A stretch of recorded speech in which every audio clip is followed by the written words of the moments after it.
Alright, well, if you insist, bread me. All right, hold on. First and foremost, get that out of your mouth. What? Why? Because it's probably toxic. I made this myself. It's actually tastes pretty good. Then it is toxic. Get it out. Well, And besides, listen, the best way to enjoy bread is untempered, okay? And that seems like wait, isn't that the same thing you used in the other room? That's what I gave her. He points to Delphi. Delphi's just smiling and watching. All right. Blinks occasionally. I could put my mouth around a red-hot axle right now and there would be no problem. Trust me, I've tested this in the most extreme conditions. I could go outside in the rain and open my mouth and look up. While that's fascinating, and I'm curious why your parents don't stop you, you should enjoy this without that, okay? Just blow on it a little bit and then enjoy. Atticus's eyes narrow. Is that your professional opinion as a breadsman? As I stated to Levin here, and I've stated to you, yes, I am a professional breadsman, and not to mention the fact that as a talented daughter of a wonderful baker mom and dad, yes. Levin's just been patiently standing here the whole time. If you don't want me to eat the scone like this, Atticus takes it with the glove and moves it toward his mouth. I guess you'll just have to portal this bread out of my hand, won't you? She narrows her eyes.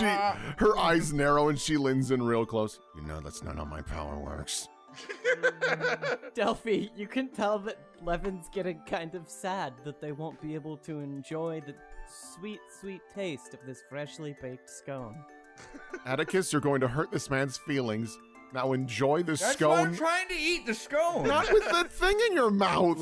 Levin reaches out and stops you, his massive hand completely engulfing yours. He very carefully takes the scone from you with a deep breath, blows on it.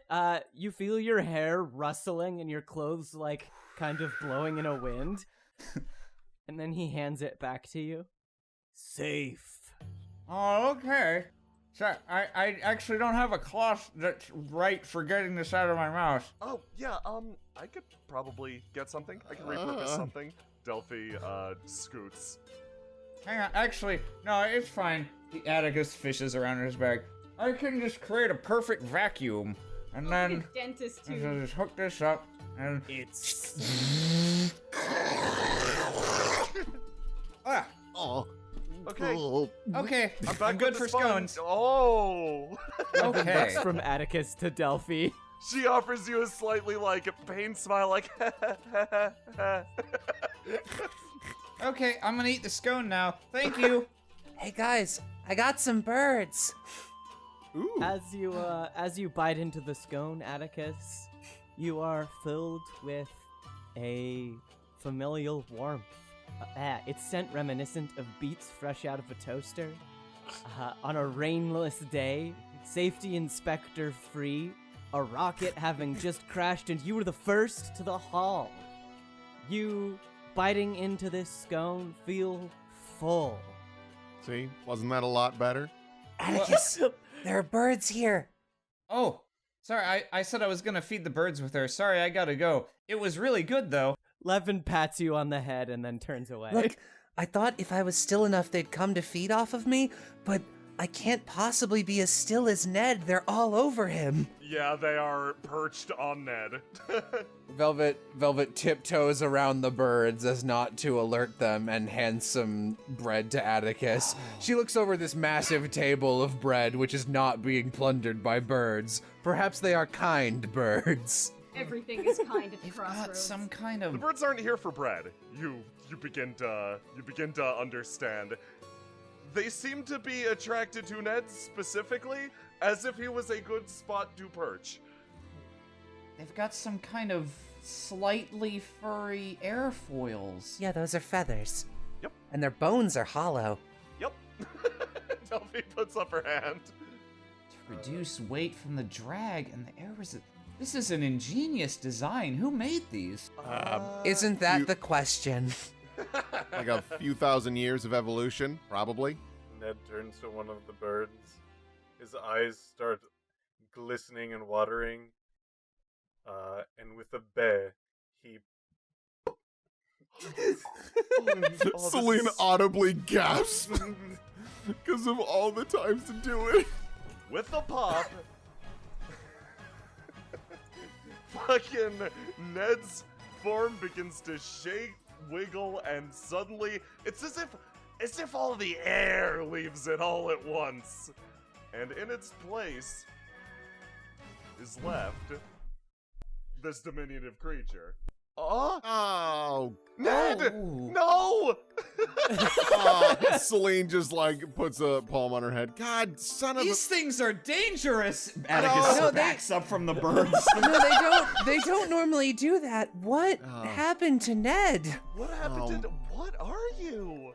You see what is formerly known as Ned swivel its tiny arms in the air trying to catch the birds. Oh my god. This is adorable. This is adorable! Velvet gets down. Sprout's like a foot tall, right? What size am I looking at? Yeah, you're looking at like A football? a football, a little bit bigger, just a little bit bigger than a football. All right. It's around a foot. Velvet gets down on her knees and leans into Sprout. Look at this thing. I love it. Yeah, Sprout's pretty great. Oh, that's his real name. His real name's Sprout. Ned was a sprout all along? He was a Sprout all along. Delphi adds unhelpfully. And he's got a built-in safety mask. He That looks is- at you while looking at him. He brings up a tiny stub arm and like kind of like pokes you in the face like he's trying to grab it. You grab. Oh. Oh, hang on. Atticus fishes around for something in his pocket and takes out a small gold-plated, almost looks like a set of binoculars, with some little gold chain to like hang them on one's face. You want? What? You want? This is what I have.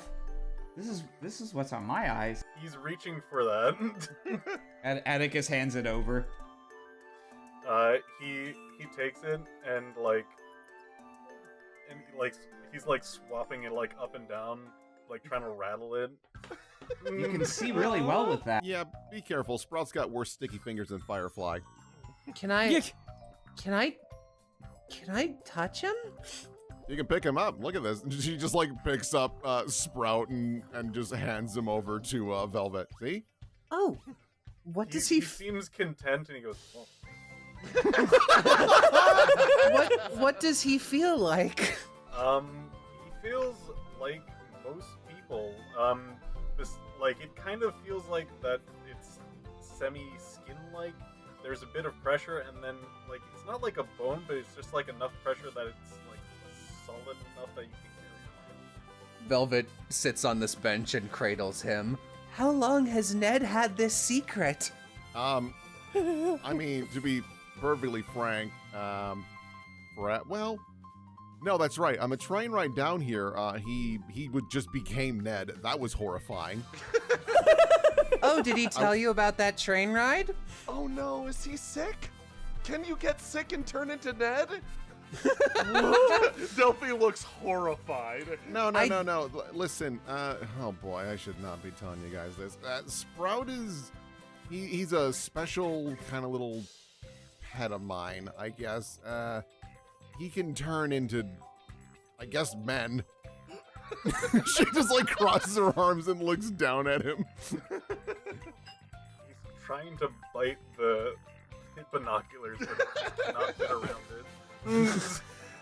Velvet is like looking at him in rapt interest. Can he turn into anything else? I've only seen him turn into the one thing, which was Ned. And he decided, and he decided to do that while I was sleeping, so I woke up to him. Delphi puts her hand on your shoulder. He's trying to bite him like I did when I was a baby. Atticus, do you want to try giving him one of these? She hands over the chicken. I don't think you tried to bite that, probably. Oh. Celine just kind of furrows her brow. That thing's like half his size. I don't know if he'll be able to hold this, but let's see if he's interested. Sprout, do you want a chicken? He looks over at the chicken, and he looks looks at the binoculars and he like sets down the binoculars and gives like kind of clapping, grabbing arms towards it, holding it in both hands. Trade you. Luke looks deep into the bird's maybe singular eye since it seems to turn its head away. Yep. Tries to like pet it as much as possible. Aww. I better take these back before they... Yeah, no bite marks. I wasn't able to either, but you'll get it someday. Listen, Sprout is amazing. When I first met him, I won't lie, I audibly just squealed. I could not believe this thing existed. Pretty sure I made a similar sound 2 seconds ago, yeah. Yeah, about that, yeah. How does he work? You think I know? Yeah, I'd love to find out. Velvet is repeatedly like prodding Sprout, like try not to be like poke, but like Yeah. really wants to figure out his anatomy At specifically. one point, you do find a hard spot. Where is the hard spot? His face? Levin Not- couldn't see. If you do prod his face, that is hard, but there is another part that's a little harder than most. She presses the hard spot. Sprout like turns around and like baps the back of your hand.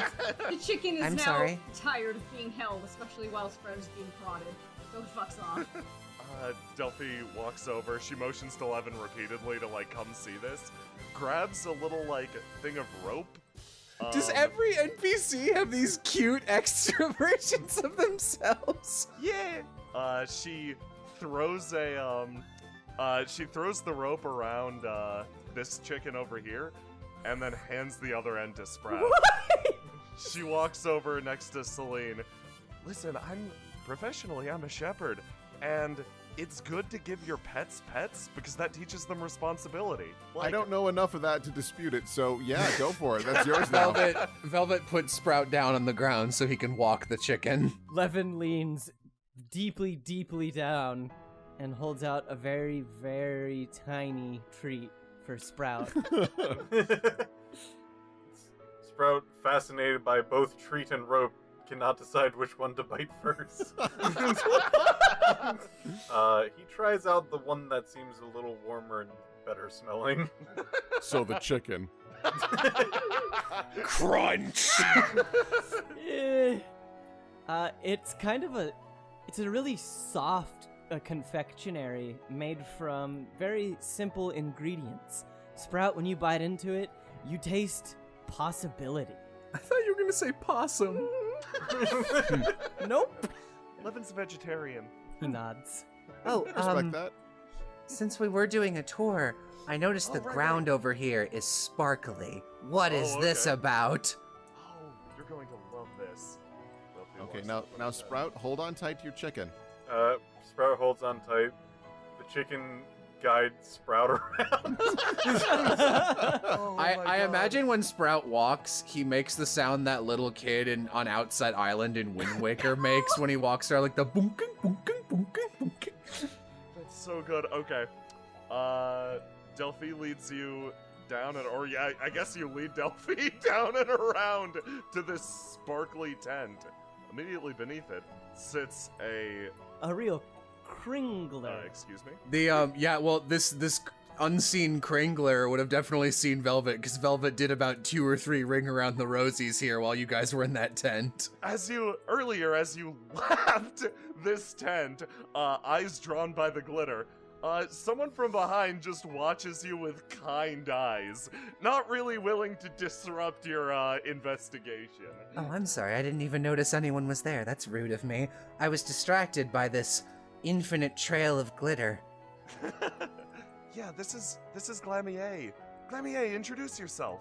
Yeah, this guy kind of leans forward onto the desk and just does a very polite little wave with all these fancy rings on his fingers glinting in the sunlight. Goodness, Delphi, this is quite a lot of interesting characters you've brought to me today. Right? Have you seen I mean, I don't want to discount how interesting everybody else is, but she just He kind of leans up, gets out of his chair to lean over the desk and see the chicken being... the chicken with a rope and the thing on the end, and he's just like, wow, what is that? Right? She like leans fantastic. That is Sprout. Sprout, do you want to say hi to Glamier? Sprout is about to open up his mouth and gets tugged a little bit by this chicken, and then he lets go of the rope while it skitters a bit. Oh, goodness. Okay. You've already Oh, lost. that's fine. Jillian will get that later. She'll find it. You've already lost your chicken rights. Atticus lifts Sprout up gently and like sets him on the desk here, the table. It is now immediately fascinated by these rectangles. Oh, I see you like my cards. Oh, wow. I didn't know it could talk. Wow. Really? You can understand Sprout? Yeah, no. He's got a very nice voice. It like So you want your fortune, huh? Sprout actually looks up and like nods and jumps, going. Alrighty. Well, have you ever had your fortune read, little guy? Closed eye, shakes his head. Well, this will be exciting. So, what I'm going to do is I'm just going to shuffle my little cards here, and then the spirits will tell you what's going to happen next.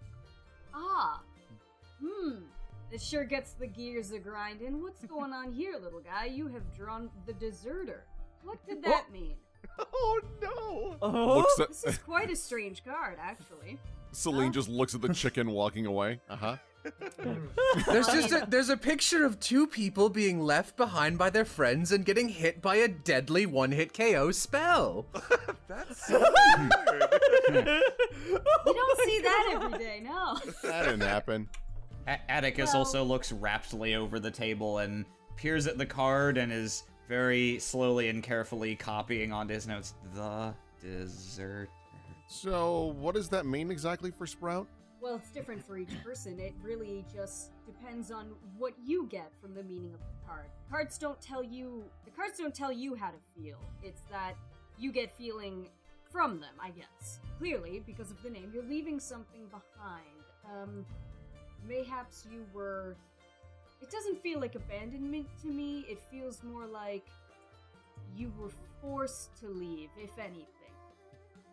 Feels like you weren't exactly welcome anymore. What? How could that be possible? Look at you! Look at you! As it looks like he's trying to flex with a puffed cheek, trying to Ooh, wow! And now Sprout's Very a nice. tough cookie. Looks like Sprout has just realized something as his antenna shoots up like an exclamation point. He turns around and it's kind of weird. Like his mask and arms turn, but his feet stay planted. Oh, he gyrates! He then pulls out from you have no idea where a small board. It seems to have writing on it. It explicitly asks, "Does these readings have anything to do with stars?" Oh, the constellations and stars. How much do you folks know about our constellations? A fair deal, Velvet says, sitting under the shade of this tree. Sprout nods vigorously. Okay, well, as you all know then, our current constellations were only really brought into place with the new calendar, and now I believe it's time for Jay to exposit. Yes. Okay.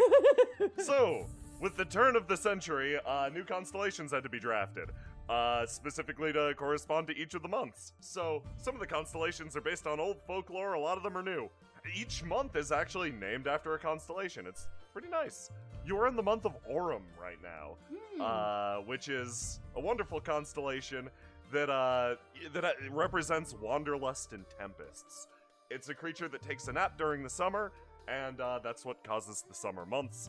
It's also why golden skies are super scary in months that aren't summer. Be careful of that shit.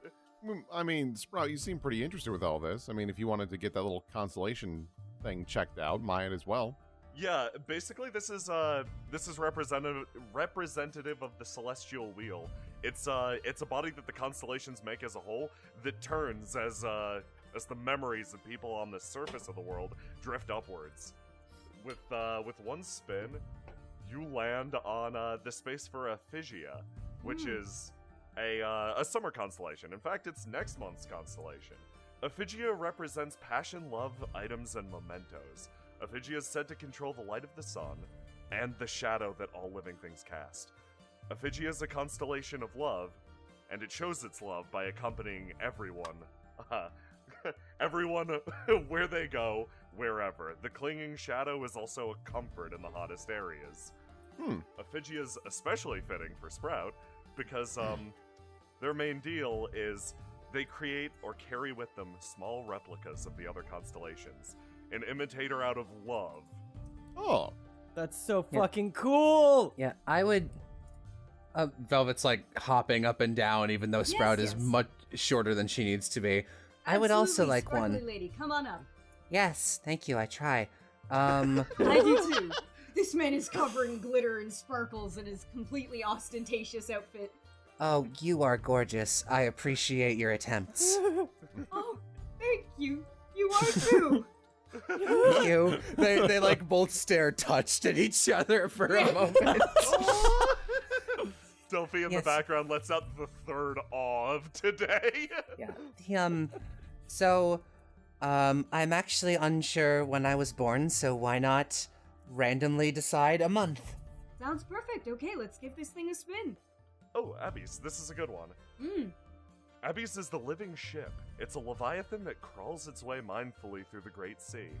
It's known as the promised land for sailors. It's an unknown shore that everyone aspires to. It represents the unknown, striving, and dreams, desires. It's a comfort to those who are lost, and it's a beacon of life and livelihood.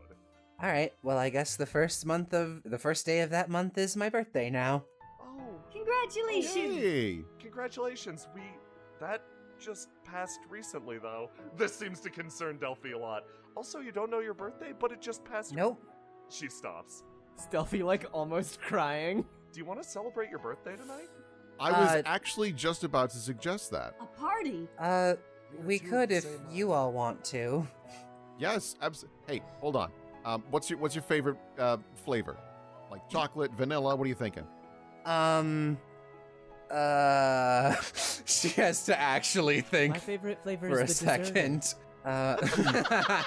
She pulls out a Glock. Hit the deck. Of ice cream. I was feeling more Neapolitan. for... Okay, let's do Oh, that. Okay. So I'll find that too. I was thinking of getting you a cake. Oh, a You cake. can't have a birthday we without a might cake. know someone who can bake you a cake. That Oh, is yeah, I know. true. Sprinkle flavor. We're gonna do vanilla. Celine runs around and heads back to the bakery. Vanilla pairs great with sprinkles. That's why we're doing vanilla. A lot of Sprinkles them pair are great good with everything. sprinkles. Yes, yes. Delphi's just like grinning at the two of you getting along. Is it important to know when your birthday is? Not I mean, really, I've no. made it by. No. All right, birthday number 3. Come on up, young man. I didn't know if it was something. Should I already know? I think most people. I mean, I don't. I've met Or people who didn't. don't know their birthdays. It's fine. Huh. Okay. Yeah. Can I have one? Of course, come on up. Move I your was making mice. small noises by bapping these 3 objects. One's like, one has a mysteriously bell sound, and then the other doesn't make a sound, but it's got a very nice, like, glow to it. Some sort of weird glowing crystal or something. And then the other's just like this sundial looking thing. You have no idea what it's for. Obyre. It's an ethereal figure of carved silver. Obyre's elegant form catches and refracts the moonlight which they command. Obyre is a creature of, basically a creature of the night, of deep winter, which is very funny for you, actually. Distortions in the light, moonlight, heat, anything were considered to be Obyre's mischief. It's a creature that bends space to its whim. It's a beast of gleaming silver, actually. Whoa. The description of this actually evokes a memory for you, Atticus. Of a certain silvery, iron, steel-like object flying through the night sky, sending up a glimmering trail behind it. As the sun fell, this object, you'd later know as a rocket, disrupted the night sky for you. it seems to strike home actually, or strike a chord. Silver is beautiful, but it lacks structural integrity. Thank you. No problem. He just kind of like tilts his head like, whatever that meant. Yeah, okay, and listen, like, I want you to decimate this with sprinkles. Like, I like, are you listening? I need this to be just, honest to God, just a pile of sprinkles. Levin is already like, he's just been working on the counter the entire time you're talking. He gives very little indication that he's like listening or has heard you, but like if you watch what he's doing, it's clear that he's following your directions. It just seems like he's bad at social things. She rests her back on the counter and counting on her fingers. All right, and then like I'm sure you got colored sugar, so like green, you know, maybe not green. Give me some blue, purple. He stops. Things in that. He stands like straight up. Colors. Need colors. Yeah, like preferably in that like blue purple area. A lot of variety there. Listen, Levin I'm thinking. moves fast. Now, Levin, oh my God, you are much taller than me, Levin. Arm over arm sprinting. He sprints out into the forest. Yeah.